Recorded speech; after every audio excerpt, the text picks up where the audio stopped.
Time moves differently between the stars.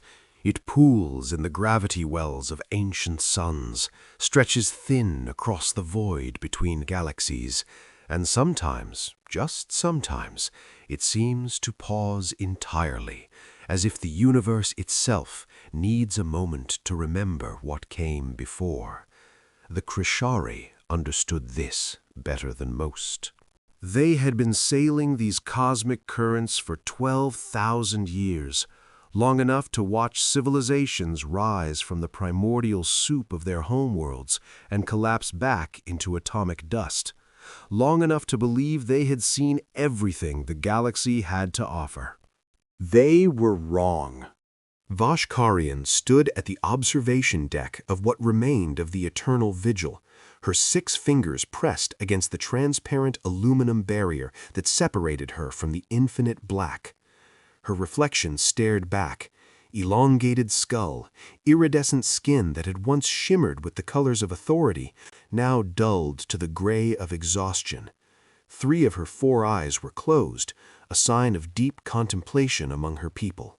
The 4th watched the stars, counting them, perhaps, or searching for patterns that no longer existed. Behind her, she could feel the presence of the human ambassador without turning. They always moved so quietly, these humans, as if they had learned to walk between heartbeats. Ambassador Chen had been aboard for 3 cycles now, and still Vashkarian couldn't quite place what unsettled her about the species. It wasn't their appearance. Bipedal forms were common enough, and their lack of natural armor or obvious weapons should have been reassuring. It was something else. Something in the way they listened. "The Hegemony Council will see you now," Vashkarian said, her voice carrying the harmonic undertones of her species, once a sign of superiority, now merely tired. "Though I should warn you, Ambassador, there are only 7 of us left." 7? Chen's voice was soft, curious rather than shocked. The last report indicated... The last report was 8 cycles ago. Vashkarian finally turned, all 4 eyes opening to study the human. Chen was small by galactic standards, barely reaching Vashkarian's chest. Dark hair streaked with premature gray, skin that bore the marks of a life lived under the radiation of an unremarkable yellow star. Much has changed. Chen nodded slowly, and there was something in that simple gesture that made Vashkarian's secondary heart skip. It wasn't surprise, or fear, or even satisfaction. It was understanding. As if the human had expected this, had perhaps known it before Vashkarian herself. "I'm sorry for your losses," Chen said. And the strangest thing was that she seemed to mean it. They walked through corridors that had once thrummed with the power of 1,000 fusion cores, now dim and quiet, running on emergency power. The eternal vigil had been built to house a crew of 50,000. Vashkarian could hear her own footsteps echo in the emptiness. "Tell me about Earth," Vashkarian said suddenly, surprising herself. "Your homeworld." Chen glanced up at her, and there was that unsettling quality again. The way humans always seemed to be seeing more than what was in front of them. "It's small," she said simply. "1 sun, 1 moon, 70% water. We used to think it was special, but we've found thousands like it since we learned to look." "And yet you survived." "We almost didn't." Chen's voice carried no pride, no boasting, just fact. "Several times, actually. Ice ages, supervolcanoes, plagues, wars. We spent most of our history finding new ways to kill each other." "Then how?" "We learned." Chen paused at a viewing port, looking out at the debris field that had once been the Krishari 3rd Fleet. Vashkarian tried not to follow her gaze. "Every time we almost ended ourselves, some of us learned. Not all of us. Never all of us. But enough. The council chamber doors loomed ahead, inscribed with the history of the Krishari hegemony in molecular script. 12,000 years of conquest, expansion, and dominion, written in letters too small for most species to read. Vashkarian wondered if Chen knew what they said. Humans had only been spacefaring for 300 years, a blink, a breath, barely worth noting. The Krishari had dismissed their first contact request with barely a thought. That had been 47 years ago, before the Devourers came. "Honored counselors," Vashkarian announced as the doors spiraled open, "I present Ambassador Sarah Chen of the United Earth Systems." The council chamber, built to hold thousands, now contained 7 beings. They sat at a table meant for ceremony, not function, their forms diminished by the sheer scale of the space around them. Supreme Executor Galmoran sat at the center, his ceremonial armor cracked, one of his primary arms hanging useless at his side. To his left, War Cantor Yisaren bore burns across half her body, the result of a Devourer plasma weapon that had consumed her flagship. The others showed similar marks of defeat. Missing limbs, scarred carapaces, eyes that no longer held the light of certainty. "Ambassador," Galmoran's voice rumbled like distant thunder, "we have considered your offer." Chen stepped forward, and again Vashkarian noticed it, that strange human quality of taking up more space than their bodies suggested. "And we need clarification." Galmoran's remaining functional hand gestured to a holographic display. "You offer to share defensive technologies, medical supplies, and refugee assistance, but you ask for nothing in return." "We ask for cooperation," Chen corrected gently. "Joint defense protocols, shared intelligence on Devourer movements, standard alliance terms." War Cantor Aaron laughed, a bitter sound like breaking glass. "Alliance. The United Earth Systems has, 200 ships? 300? We've lost 12,000 in the last cycle alone." 307, Chen confirmed. "Currently." "Currently?" Vashkarian found herself asking. Chen tilted her head slightly. "We're building more." "Building more?" Yesorin's scarred face twisted. "Do you understand what we face, human? The Devourers consumed the Altarian Empire in 6 months. The Zorathian Confederation lasted 8. We've held them for 3 years, and we're dying. Each of their harvest ships requires a full battle fleet to destroy. They adapt to our weapons within hours. They're afraid," Chen said quietly. The chamber fell silent. Even the distant hum of the ship's life support seemed to pause. "What did you say?" Galmoran's voice was dangerous now, the tone that had once commanded the obedience of 100 species. "The Devourers. They're afraid." Chen pulled out a small device, projecting her own hologram into the space above the table. It showed a sector map, Devourer positions marked in angry red. "Look at their movement patterns over the last 6 months." Vashkarian leaned forward, her analytical mind processing the data. The Devourers had been methodical in their expansion, consuming systems in predictable patterns based on resource density and strategic value. But in the last 6 months, "They're avoiding something," she breathed. "They're avoiding us," Chen confirmed. "Every time they plot a course that would bring them within 50 light-years of human space, they adjust. Small changes, but consistent." "Impossible." Yiseren stood, her burned flesh cracking with the movement. "You have 300 ships. We know your technology level. You've barely mastered fusion drives. Your weapons are projectile-based. You don't even have proper shields, just those primitive magnetic fields." "All true," Chen agreed. "Then why?" Galmoran's question hung in the air like a challenge. Chen was quiet for a moment, and when she spoke, her voice carried something that made Vashkarian's fur stand on end. "Have you ever studied Earth's history, Supreme Executor?" "Why would we?" The dismissal in Galmoran's voice was automatic, the response of a species that had considered itself supreme for millennia. "We're not an impressive species," Chen continued as if he hadn't spoken. "We're not the strongest, or the fastest, or the smartest. We don't live very long. We're fragile. A fall from our own height can kill us. We need water every few days or we die. Too hot, we die. Too cold, we die. We're poorly designed for space travel. Our bodies break down in zero gravity. Radiation destroys us at the cellular level." She paused, looking at each council member in turn. "But we're very, very good at one thing." "And what is that?" Vashkarian asked, though part of her didn't want to know the answer. "Surviving things that should kill us."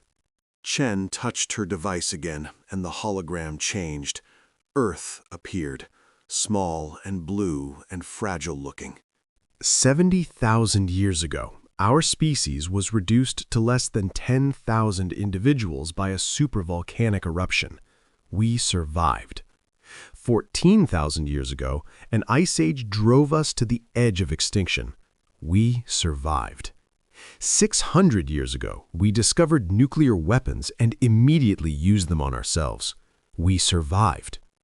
200 years ago, we changed our planet's climate so drastically we almost made it uninhabitable. We survived.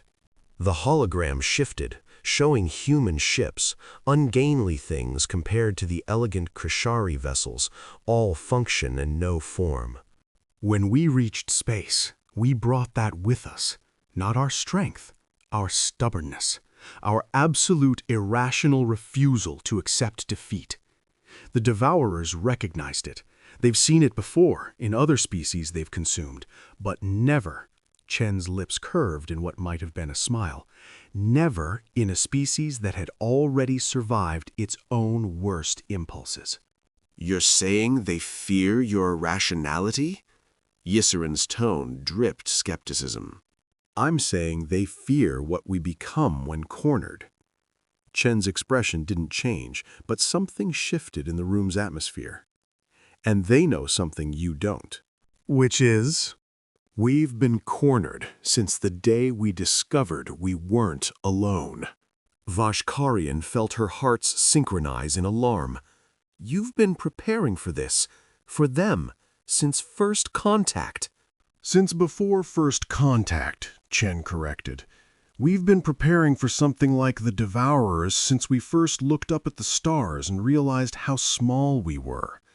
Every human knows, deep in their bones, that the universe wants to kill them. It's not paranoia if it's true." Galmoran leaned back, his massive frame making the chair groan. "You said you have 307 ships currently. What does currently mean exactly?" Chen's device beeped softly. She glanced at it, then back at the council. 309.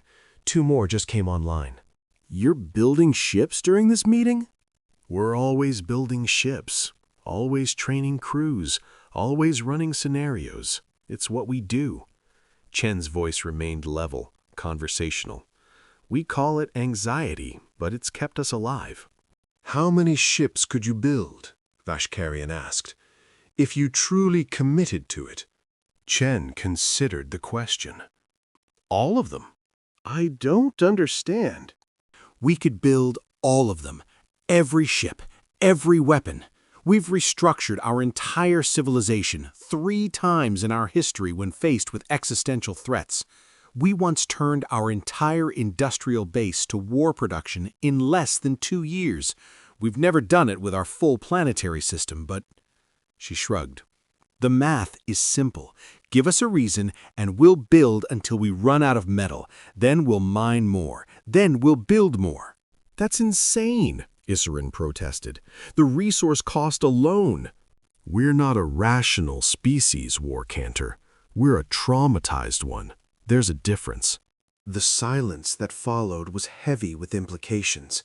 Vashkarian found herself studying Chen with new eyes, seeing not the small, fragile bipedal form, but something else.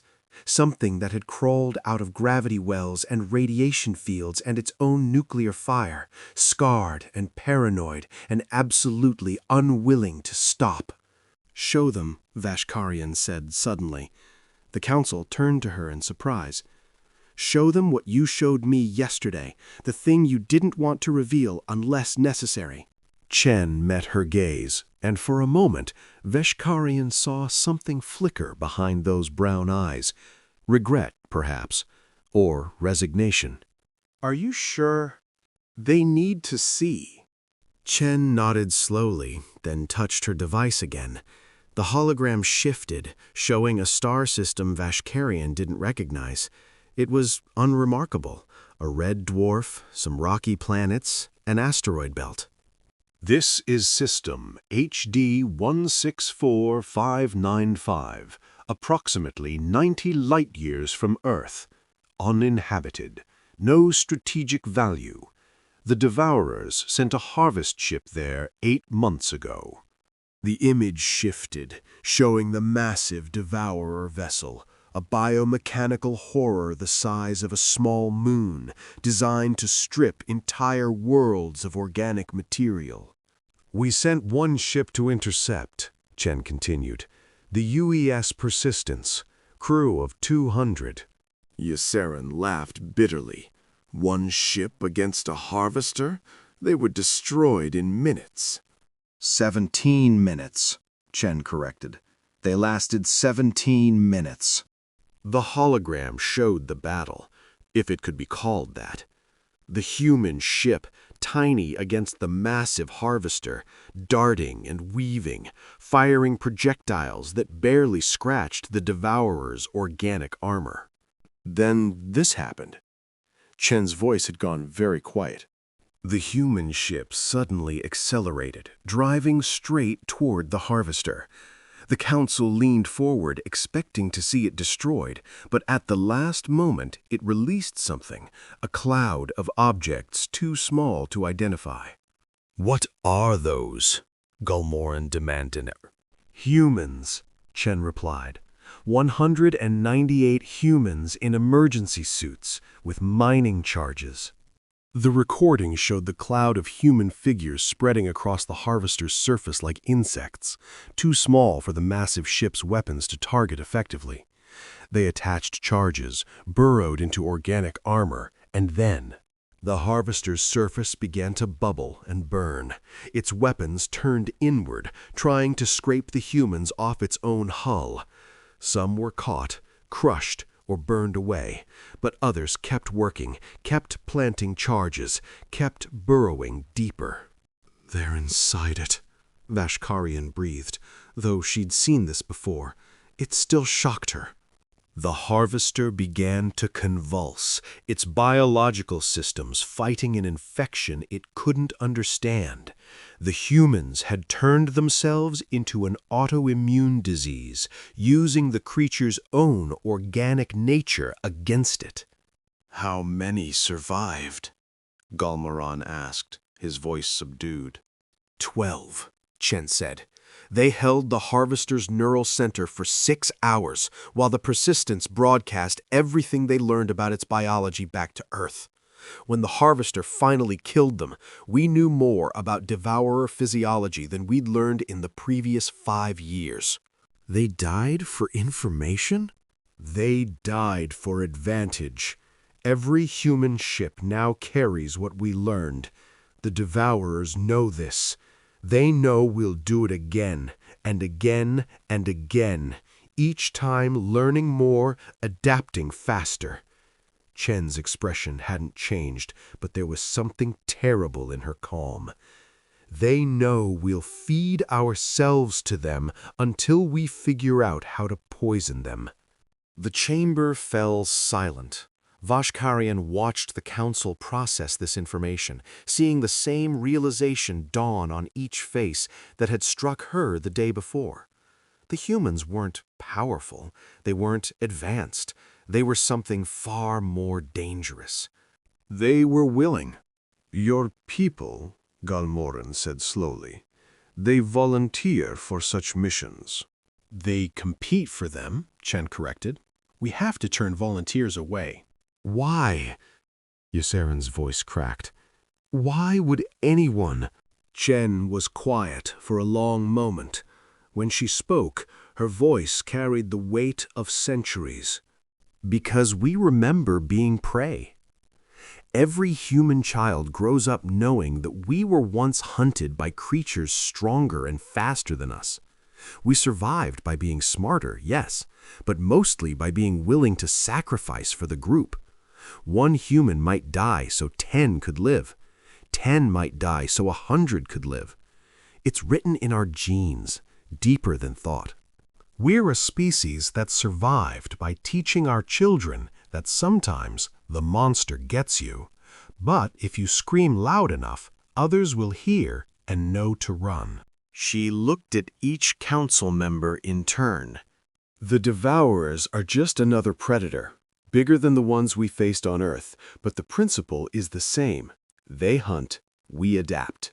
They evolve, we evolve faster. They consume, we poison. It's the same dance we've been doing for 1,000,000 years, just on a larger floor. And your fleet? Galmoran asked. These 300 ships? 311 now, Chen checked her device. They're not a fleet. They're an immune system, each one different, each one testing new theories, new weapons, new tactics. Most will fail, some will succeed. The successful ones will spread their knowledge to the rest within hours. You're evolving, Veshkarian said with sudden understanding. You're evolving your warfare in real time. It's what we do, Chen said simply. We can't match the Devourer's technology or the Krishari's experience, but we can change faster than either of you. It's our only advantage, so we've made it everything. Galmoran stood slowly, his damaged armor creaking with the movement. He towered over Chen, but somehow, Vashkarian thought, he seemed smaller than he had an hour ago. You came here to offer us aid, he said, but that's not really why you're here, is it? Chen met his gaze steadily. No. You're here to learn from our failures. Yes. To study how the Devourers defeated us. Yes. To ensure you don't make the same mistakes. Yes. The honesty was brutal in its simplicity. No deception, no political maneuvering, just the cold calculation of survival. And if we refuse? Yseren asked. Then you refuse, Chen said. We'll study your extinction from a distance and learn what we can from that. That's monstrous. That's survival. We don't have the luxury of being anything else. Vashkarian watched Galmoran wrestle with the implications. The Krishari had ruled through superior technology and overwhelming force for 12 millennia. They had never conceived of a species that would willingly feed itself into the meat grinder of war just to understand the grinding mechanism. There's something else, Chen said, and Vashkarian heard a shift in her tone. Something we discovered 3 days ago. She manipulated her device, and a new image appeared. A Devourer harvest ship, but different somehow. Damaged, drifting. This harvester entered System Wolf 359 72 hours ago. It's a human colony. 12 million inhabitants, mostly miners and their families. The council leaned forward. Even through their exhaustion and defeat, the prospect of a Devourer failure commanded attention. Your fleet? Galmoran asked. We had no ships in the system. The colony was supposed to be evacuated, but Chen's voice carried something that might have been pride or might have been horror. They refused. 12 million civilians refused evacuation? They said they were done running. Chen brought up another image, the harvest ship approaching the planet, weapons charging, ready to begin the consumption process. They said it was time to teach the universe that humans were done being afraid. What did they do? Vashkarian asked, though she wasn't sure she wanted to know. They turned their mining fleet into bombs. Every ship, every shuttle, every ore hauler, filled them with mining charges and automated them. When the harvester entered orbit, they launched everything. The recording showed hundreds, then thousands of small craft rising from the planet's surface like a swarm of metallic insects. The harvester's weapons blazed, destroying dozens, then hundreds, but there were too many, coming from too many directions. The children, Yeserin whispered. They evacuated the children? Everyone under 16 was put on the last transport out, Chen confirmed. Everyone else stayed. The swarm reached the harvester. Explosions rippled across its organic hull, small at first, then growing as the mining charges found weak points, as the accumulated damage overwhelmed regeneration systems. But that's not what killed it, Chen said. The recording showed the harvester, wounded but still functional, descending toward the planet to begin direct consumption. It extended its feeding appendages, massive tentacles that could drain a world of life in days. They let it start feeding, Chen continued. Let it taste the planet. And then the image shifted to a molecular-level view. Vashkarian's breath caught. They poisoned themselves, she said. The entire colony. A synthetic prion disease, Chen confirmed, designed specifically for devourer biology, based on what we learned from the persistence incident. 12 million people voluntarily infected themselves with something that would make their organic matter toxic to the harvesters. The recording showed the harvester beginning to convulse, its feeding appendages withering, its biological systems failing cascade by cascade as the poison spread through its neural networks. They turned themselves into a weapon, Galmoran said slowly. They turned themselves into a message, Chen corrected. The harvester's death scream was transmitted on every devourer frequency we know. Every one of their ships heard 12 million humans choosing to become poison rather than food. And? Vashkarian asked, though she suspected she knew. The devourers have withdrawn from 3 sectors adjacent to human space. They're regrouping, reconsidering. Chen's expression remained neutral, but there was something underneath. Not satisfaction, exactly, but a grim acknowledgement. They're learning that consuming humanity might cost more than they're willing to pay. The silence stretched like a held breath. Vashkarian found herself thinking of the old Krishari legends, the ones from before their ascension, when they too had been prey animals on a hostile world. They had evolved past that, become predators, then rulers. But humans had remained prey in their souls and somehow turned that into a weapon. Your government, Yeserin said finally. They approved this, the poisoning of 12 million citizens. Our government found out about it the same time the devourers did, Chen replied. The colony made the decision independently. They voted, 97% in favor. That's impossible. No species is that unified in suicide. It wasn't suicide. It was a choice. Die as victims or die as weapons. For humans, that's not a difficult decision. Chen paused. We've been making it for thousands of years. Galmoran sank back into his chair. And for the first time since Vashkarian had known him, nearly 300 years, he looked old, defeated, not by the devourers, but by the implications of what he was hearing. You want our alliance, he said slowly. Not because you need our strength, but because you need our knowledge, our failures, our deaths. You want to feed on our extinction to fuel your evolution. We want to survive, Chen said, and we want you to survive too, if possible. But survival comes first, always. And if we ally with you, what do you really offer? Your 300 ships. 313 now. Chen checked her device again. But that's not what we offer. Then what?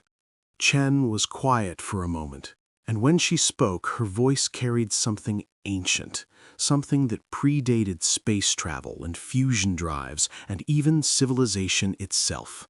We offer to be what we've always been, the species that refuses to die, the ones who poison the water when the predators come to drink, the ones who burn our own homes to deny shelter to the enemy, the ones who teach our children that sometimes the only victory is making defeat so expensive that no one tries again. She looked at each council member in turn. We offer to be the thing the devourers learn to fear, the prey that bites back, the meal that kills, the harvest that rots in their mouths. We offer to teach the galaxy that humanity might be weak, might be fragile, might be barely spacefaring, but we are not food. We are not resources to be consumed. We are the species that crawled out of our own nuclear winter and decided the stars weren't safe enough, so we'd better make them safer. Vashkarian felt her hearts beating in a rhythm she didn't recognize. It took her a moment to realize it was excitement, or perhaps hope. She hadn't felt either in so long. "Show them the fleet," she said suddenly. Chen turned to her, eyebrows raised. Counselor? "You showed me the real numbers yesterday. Show them." Chen hesitated, then nodded. She touched her device again, and the hologram shifted to show human space. Not just Earth, but all of it. Every colony, every outpost, every mining station. And the ships. They emerged from the data like stars coming out at night. Not 300, not 3,000. Tens of thousands of vessels, most barely larger than shuttles, but armed. Everything was armed. Freighters with welded-on weapon pods, mining vessels with military-grade engines, colony ships bristling with improvised armor. How? Galmoran's voice was barely a whisper. "We assumed this day would come," Chen said simply. "The day something bigger and hungrier found us. So every human ship is built to be converted. Every civilian vessel has hardpoints for weapons. Every colony has bunkers. Every citizen knows the evacuation protocols. We've been practicing for this war since before we knew who we'd be fighting." "This is insane," Isserin said. "The resource cost, the paranoia, the constant preparation?" "Yes," Chen agreed. "It's absolutely insane. It's also why we're still here." The display zoomed in on Earth itself, and Vashkarian gasped. The planet was surrounded by a shell of metal, stations, shipyards, defensive platforms. But more than that, the very moon had been converted into what looked like a massive weapon platform. "You militarized your moon?" "We militarized everything. Every asteroid over a certain size has a defense platform. Every gas giant has armed stations. Every jump point is mined. We assumed that when the war came, we'd have to make the enemy pay for every inch." "But the energy requirements alone." "We built more reactors." "The maintenance. Everyone serves. 2 years minimum. Most do more." "The psychological toll?" "We're used to it." Chen's voice carried a weight that made Vashkarian shiver. "We've been afraid since we came down from the trees. Fear is our oldest companion. We just learned to make it useful." Galmoran stood again, moving to the window that overlooked the debris of his once mighty fleet. Thousands of ships reduced to spinning metal and frozen atmosphere, the pride of 12 millennia shattered. "We mocked you," he said quietly. "When you first made contact, we laughed.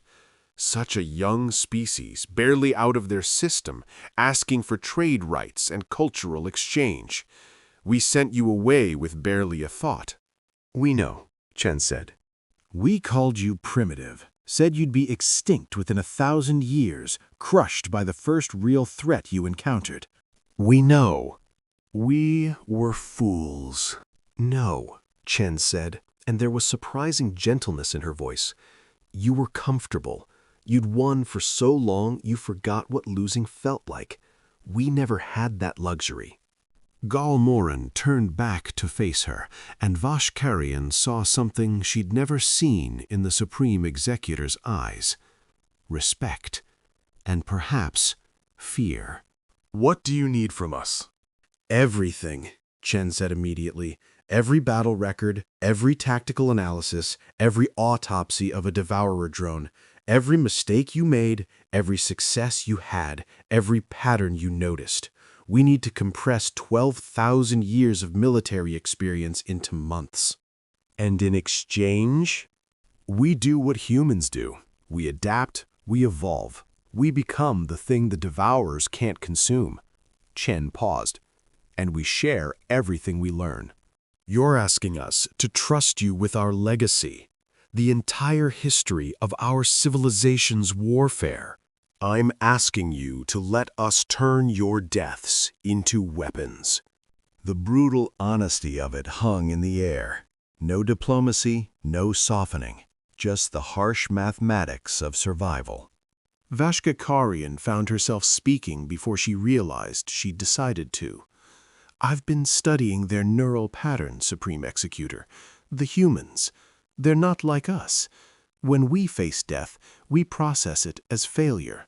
Our minds rebel against it, deny it, rage against it. But humans, they process death as data. Every loss is immediately analyzed, categorized, integrated into their tactical matrix.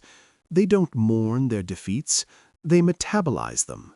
"It's not that we don't mourn," Chen corrected quietly. "We just mourn later, after we've learned what we need to learn." "The colony on Wolf 359, Isarin said suddenly. "Those 12 million people. How long did it take your species to analyze their sacrifice and begin implementing counter-strategies based on the data?" Chen looked uncomfortable for the first time. 6 hours. 6 hours after 12 million deaths, and you were already... They died to teach us something. The cruelest thing we could do would be to waste the lesson." Vashkarian watched the council struggle with this. The Krishari mourned for years. They built monuments to their losses, composed symphonies of grief. Humans, apparently, built weapons. "I need to show you something else," Chen said, her voice careful. "Something we haven't shared with anyone outside human command." She manipulated her device again, and the hologram shifted to show a sector of space near the galactic core. Devourer territory, dense with their harvest ships and breeding worlds. "This is current?" "As of 18 hours ago," Chen confirmed. Vashkarian studied the display, her pattern recognition centers firing. Something was different. The Devourer formations were wrong. Not attacking, not harvesting, but they're defending, she breathed. They're pulling back into defensive positions. Yes, but from what? We're barely holding our borders. The Altarians are gone, the Zorathians are gone. What could they possibly... Galmoran stopped mid-sentence, his 4 eyes widening. "No, 43 hours ago," Chen said quietly. "Every human ship in the fleet received new orders. We call it Protocol 7. "Which is?" "Stop playing defense." The chamber erupted. Issarin slamming her fist on the table, Galmoran roaring something in ancient Krishari, others shouting over each other. Only Vashkarian remained silent, watching Chen's face. "You're attacking them," she said, cutting through the noise. "You're actually attacking the Devourers." "Not attacking," Chen corrected. "Infecting." The display zoomed in, showing small human ships, civilian vessels mostly, appearing at the edges of Devourer space, broadcasting something on all frequencies. "What are they transmitting?" Recipes, Chen said, and there was something terrible in her smile. Thousands of ways to prepare human tissue for devourer consumption, each one poisoned differently, some obvious, some subtle, some that take effect immediately, some that won't manifest for months. We're teaching them that every human they consume might be their last. "But they'll learn. They'll adapt." Of course they will. And we'll adapt faster. It's an arms race now, and arms races are something humans understand very, very well. Galmoran sank back into his chair. You're not trying to defeat them. We're trying to teach them that we're too expensive to eat. Every human ship they destroy might be carrying a new toxin. Every human colony they harvest might be another Wolf 359. Every victory might be a trap. We're not trying to win, Supreme Executor. We're trying to become inedible. And it's working? Chen pulled up another display. Devourer movement patterns over the last 48 hours. The retreat from human space was accelerating. They're pulling back from everyone, Veshkarian realized. Not just human space. They're abandoning advances on all fronts. They're reconsidering, Chen said. For the first time in their history, they're questioning whether expansion is worth the cost, because humans have shown them that some prey bites back. This is why you came, Galmoran said slowly. Not for our knowledge, though you'll take it. You came to give us time. The Devourers pulling back gives us time to regroup, to rebuild. We came because we need allies, Chen said. Not for strength, but for diversity. The more different species fighting differently, the harder it is for the Devourers to adapt. We need your tactics, your technology, your perspective. But yes, we also need you alive to provide them. Vashkarian found herself laughing, a sound she hadn't made in cycles. You're using yourselves as bait, the entire human species as bait, to give the rest of us time to recover. We're using ourselves as what we've always been, survivors. If that helps others survive too, all the better. And if the Devourers adapt to all your poisons, all your tricks? Chen's expression didn't change, but something shifted in her eyes. Then we'll do what humans have always done when faced with an unstoppable predator. Which is? Become something worse. The promise in those words was terrible. Vashkarian thought of human history, the fragments she'd studied. A species that had split atoms to win wars, that had engineered plagues, that had turned their entire planet into a weapon rather than surrender. What would they become if pushed to the edge of extinction? I have one more thing to show you, Chen said, and for the first time she seemed hesitant. This is classified beyond anything else I've shared, but I think you need to see it, to understand what you're allying with. She touched her device one more time, and the hologram showed Earth again. But this time, it went deeper, beneath the defensive shells, beneath the militarized moon, down to the planet itself. "What am I looking at?" Galmoran asked. Earth's core, Chen said quietly, modified with technology we borrowed from the Altarians before they fell, combined with our own nuclear expertise. Vashkarian's minds worked through the implications, and she felt her hearts stop in sequence. You turned your planet into a bomb. The largest nuclear device ever conceived. If Earth falls, if the Devourers breach our defenses and begin harvesting, we detonate. The explosion would sterilize everything within 50 light years. Including your colonies? Including everything, but also including every Devourer ship in the vicinity. And the radiation would make the entire sector uninhabitable for them for millennia. That's... Ysserin struggled for words. That's monstrous. That's genocide. Self-genocide. That's the message, Chen said simply. Every Devourer ship knows that attacking Earth means potentially losing a significant portion of their fleet. Even if they win, they lose. We've made ourselves into a poisoned fruit. It might satisfy your hunger, but it will kill you. Your own people agreed to this? They voted on it. 83% in favor. The other 17% thought it wasn't enough, wanted to include the colonies in the network. Galmoran stood one more time, moving slowly, deliberately. He towered over Chen, but somehow Vashkarian thought he looked like the smaller being. You came here offering alliance, he said. But what you're really offering is a glimpse of what the galaxy becomes if we follow humanity's path. A place where every species is a weapon, every world a trap, every life a potential bomb. No, Chen said firmly. We're offering a glimpse of what the galaxy becomes if predators learn that prey can bite back. A place where expansion through consumption has consequences, where the strong can't simply take from the weak without cost.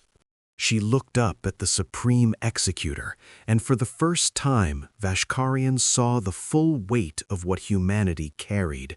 Not strength, but determination so intense it bordered on madness. We're not asking you to become us, Chen continued. We're asking you to let us be what we are, the species that makes consumption too expensive, the ones who teach the universe that some things are too dangerous to eat. We'll be the poison, you be the strength. Together we might survive. And if we refuse? Then we'll mourn you when we have time, and we'll learn from your extinction, and we'll become whatever we need to become to avoid joining you. The brutal simplicity of it hung in the air. No threats, no ultimatums, just the cold reality of survival in a universe that didn't care about pride or history or 12,000 years of dominance. Galmoran looked at his council, seeing the same realization on every face. The Krashari had ruled through strength. The humans would survive through sacrifice. And in this moment, with the Devourers at their gates, survival mattered more than dominion. How many ships do you really have? He asked finally. Jen smiled, and it was neither warm nor cold, just honest. Right now, 318 combat vessels, 42,000 armed civilian ships, and about 6 million humans who volunteered to become biological weapons if necessary. 6 million? It was 3 million yesterday. The Wolf 359 incident inspired a lot of volunteers. Vashkarian felt something shift in the room, in the fabric of the moment itself. This was how the galaxy changed, not with grand battles or legendary heroes, but with the quiet acknowledgement that the old ways were dead. "We accept," Galmoran said, and his voice carried the weight of an empire's funeral. "We accept your alliance, your terms, your methods. We will give you everything, our knowledge, our experience, our failures. In return..." In return, Chen said, we'll show the Devourers why humanity's fleet should never have been mocked. She touched her device one last time, and the hologram expanded to show the entire galaxy, The Devourer's territory pulsed red at the core. The Krishari's diminished empire flickered blue, and human space. Human space glowed white, like a star going nova in slow motion. "What is that?" Vashkarian asked. Every human ship, station, and colony activating their transponders simultaneously. We call it the Declaration. We're done hiding our numbers, our positions, our intentions. As of this moment, the entire galaxy knows exactly where we are and exactly what we're willing to do. The display showed the Devourer response, a massive redeployment, pulling forces back from all fronts to face this new threat. Or rather, this newly revealed threat. "They're afraid," Eucerin whispered. "They're learning," Chen corrected. "Learning that humanity was never weak. We were just polite. We were trying to be civilized, to follow the rules, to earn our place through diplomacy and trade. But the Devourers taught us something important." What? "That in this galaxy, civilization is a luxury. Survival is a necessity. And humans have always been very, very good at choosing necessity over luxury." Vashkarian watched the display, seeing patterns within patterns. The human ships weren't just randomly positioned. They formed a network, a web, each vessel positioned to support others, to relay information, to create redundancy. It wasn't a fleet, it was an organism, distributed and resilient. "How long have you been planning this?" she asked. "Since we discovered we weren't alone in the universe," Chen replied. "Every first contact, every trade negotiation, every cultural exchange, we were learning, preparing, adapting. We knew this day would come, the day something tried to eat us.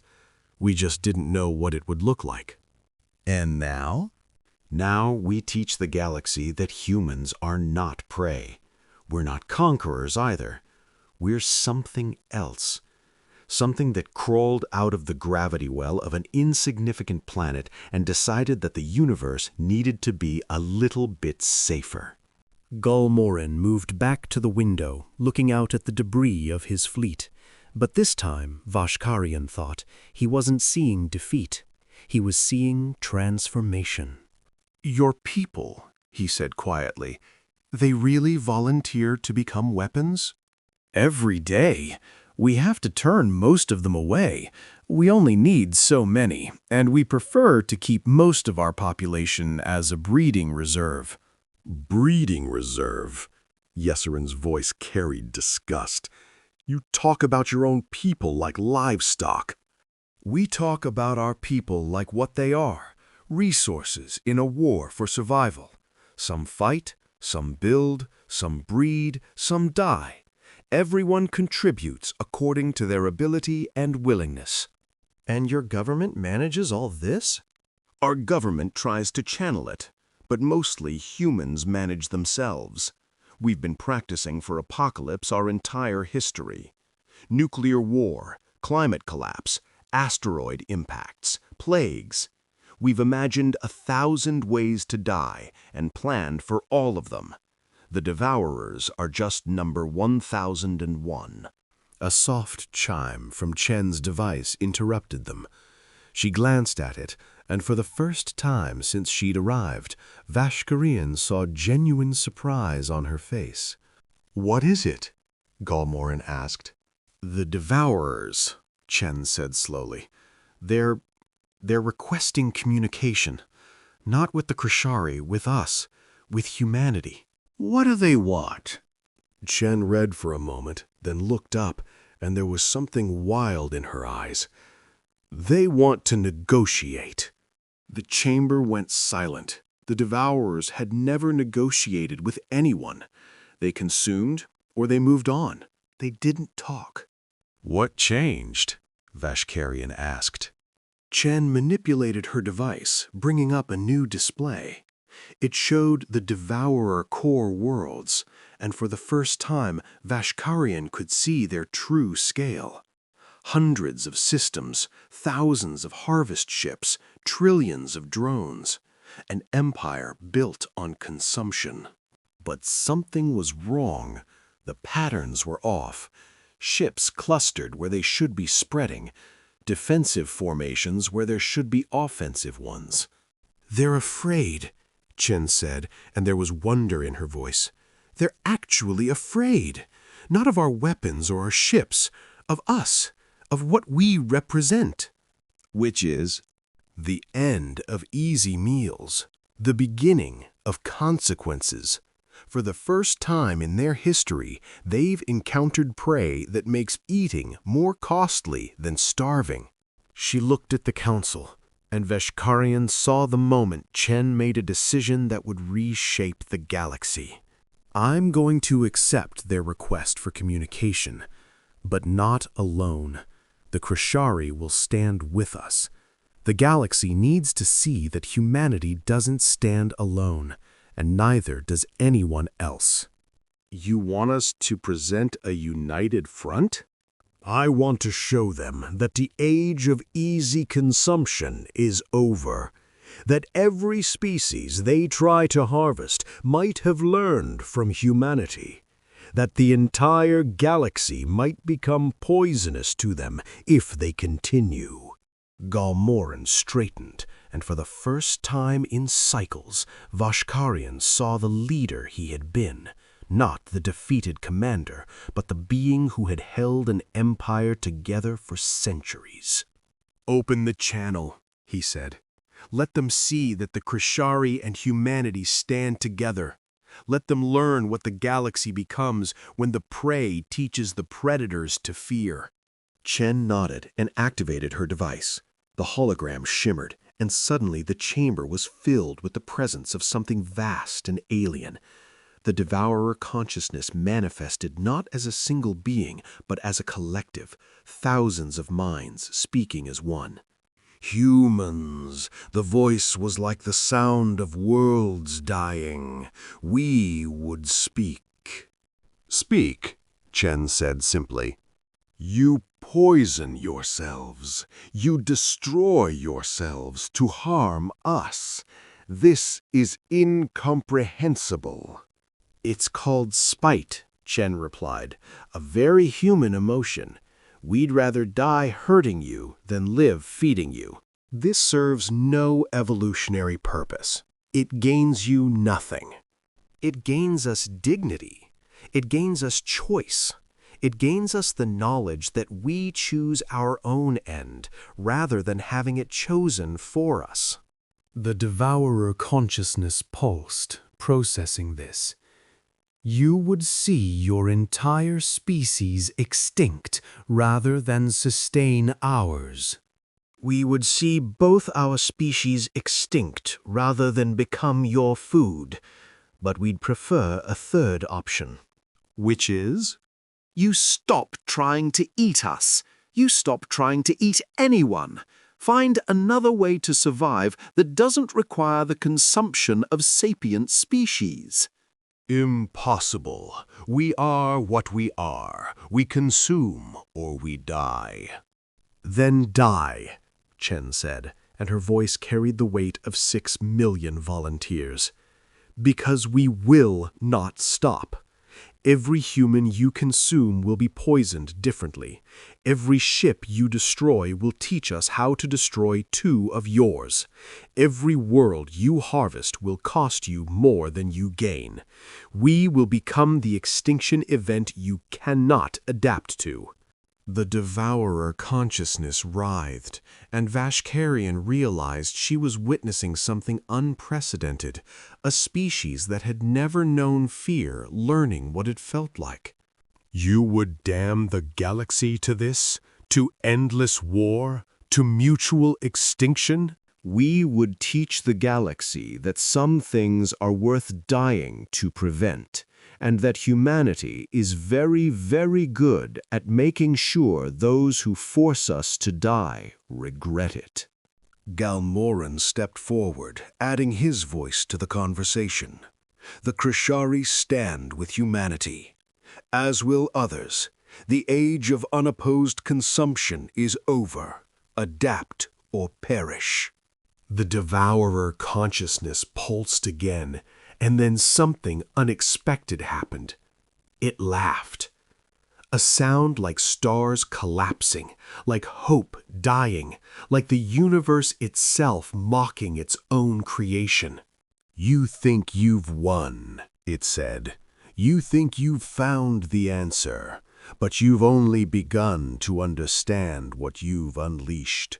When every species becomes a weapon, when every world becomes a trap, when trust dies and only survival remains, what kind of galaxy will you have created? A free one, Chen replied without hesitation. A galaxy where species survive on merit, not might, where cooperation beats consumption, where diversity is strength, not weakness. You are naive. We are human. We've been naive since we first looked at the stars and thought we could reach them. And yet, here we are. The devourer consciousness contracted, pulling back into itself. We will consider. For the first time in our existence, we will consider another path, not because we fear you, humans, but because you've shown us something we didn't think existed. What? A species more hungry than we are, hungry enough to devour themselves just to deny us sustenance. That kind of hunger. Perhaps it deserves respect. The connections severed, leaving the council chamber in sudden silence. Vashkarian realized she'd been holding her breath with lungs she'd forgotten she had. They'll be back, Chen said quietly. This isn't over. But we've bought time. Time to prepare, to unite, to become something they can't consume. Vashkarian found herself laughing again, and this time others joined her. Not the laughter of joy or victory, but the laughter of beings who had stared into the abyss and realized the abyss was learning to fear them. 322, Chen said suddenly, checking her device. 322 ships now. 4 more just came online. You're still building? Ysarin asked. Even now? During negotiations? Especially now. Every moment of peace is a moment to prepare for war. Every negotiation is a chance to get stronger. Every second they're not attacking is a second we're becoming harder to attack. That's no way to live. It's the only way to live when you're human. We tried the alternative. It led to near extinction too many times. Now we prepare for everything and hope for nothing.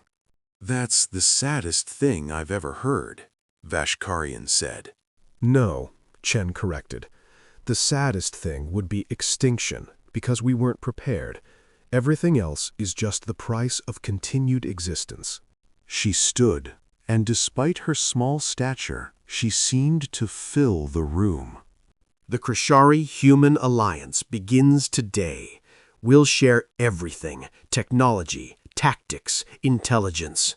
We'll stand together against the Devourers and anything else that threatens us. And maybe, just maybe, we'll teach the galaxy that cooperation beats consumption every time. Galmoran extended his hand, a human gesture he'd learned, Vashkarian realized. Chen took it, her small fingers disappearing in his grip.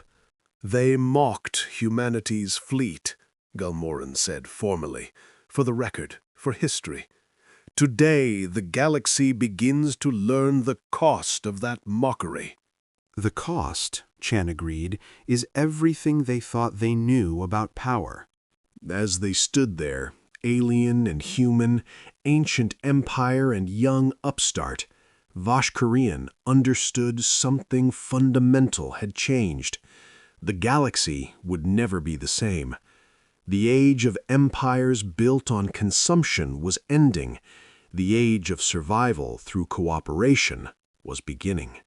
And at the heart of it all was humanity, not as conquerors or rulers, but as the species that had turned suffering into strength, paranoia into preparation, and fear into fuel. The species that had looked at a hostile universe and decided to become more hostile in return. The species that had been mocked, dismissed, and ignored. Never again. Chen's device chimed again. She glanced at it and smiled, that terrible, wonderful human smile. 325 ships. The Luna shipyards just launched a new squadron. They're calling themselves the Poison Pills. Vashkarian laughed, understanding finally why the Devourers feared these small, fragile bipeds. They had turned their own mortality into a weapon. They had transformed their weakness into strength. They had looked at the food chain of the galaxy and decided to become indigestible. The stars outside continued their eternal dance, indifferent to the drama below. But something had changed in the space between them. The void that had once been filled with the certainty of consumption now hummed with the possibility of resistance. Humanity's fleet might have been mocked once, but as the galaxy would learn, humans had a very long memory and a very specific way of handling mockery. They proved the mockers wrong. Completely, utterly, and with extreme prejudice. The cost of mocking humanity's fleet, the galaxy was learning, was nothing less than the complete restructuring of power itself. And humanity, patient and paranoid and perfectly prepared, was more than ready to collect.